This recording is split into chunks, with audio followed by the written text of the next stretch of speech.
Hello, I'm Henry Loy, and this is my Unit 45 Learning Outcome for SFX Instructional video. The first things I'll need is a cardboard box and a pencil. As you can see, I'm outlining where I will cut on the cardboard box, and I cut the flaps. As you can see, I'm cutting out the flaps and bending them to test to make sure that they are popping out properly. I do this several times for each flap to make sure that it works.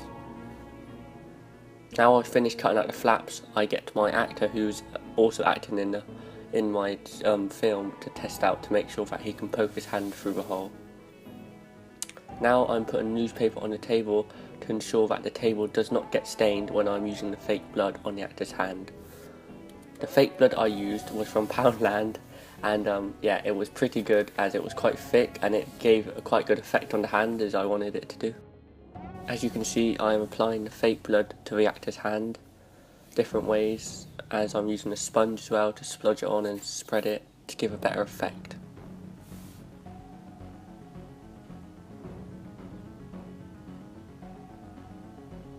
As you can see, I'm applying also on the back of his hand as well, as I noticed when I was doing my mock-ups that I forgot to actually put some on his opposite side of his hand, so it just didn't look right, so I applied it in the proper test for when I'm using my prop, and I think it gave it a really good effect as well.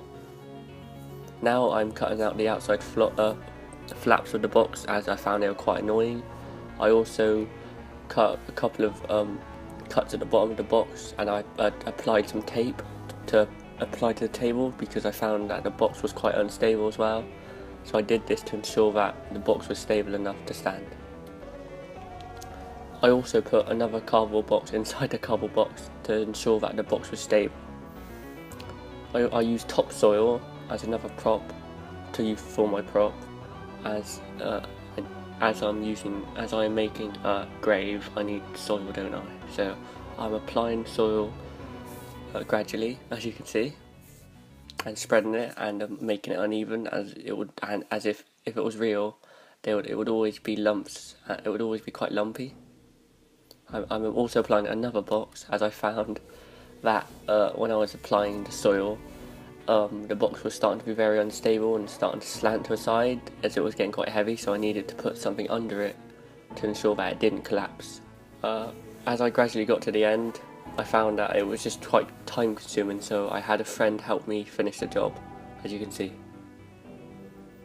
Now I got the soil and my actor to put his hand over it, and I started pouring soil over his hand to give his hand an effect with the soil, as ensure that if there might have not been enough soil on his hand when he put his hand through it.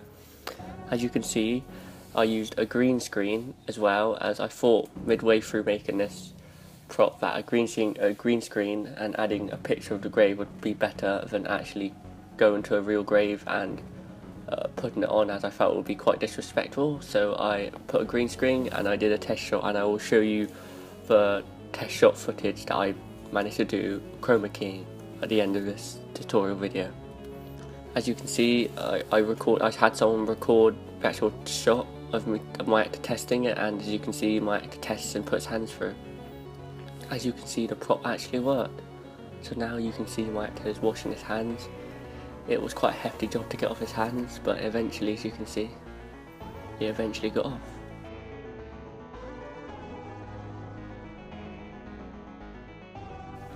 I would like to thank Jack Baker for filming me making the instructional video, as I couldn't do it without him, so I'd just like to give you a shout out, Jack. And as I mentioned before, I will provide the test shot footage of me chroma keyed footage of how the SFX should work.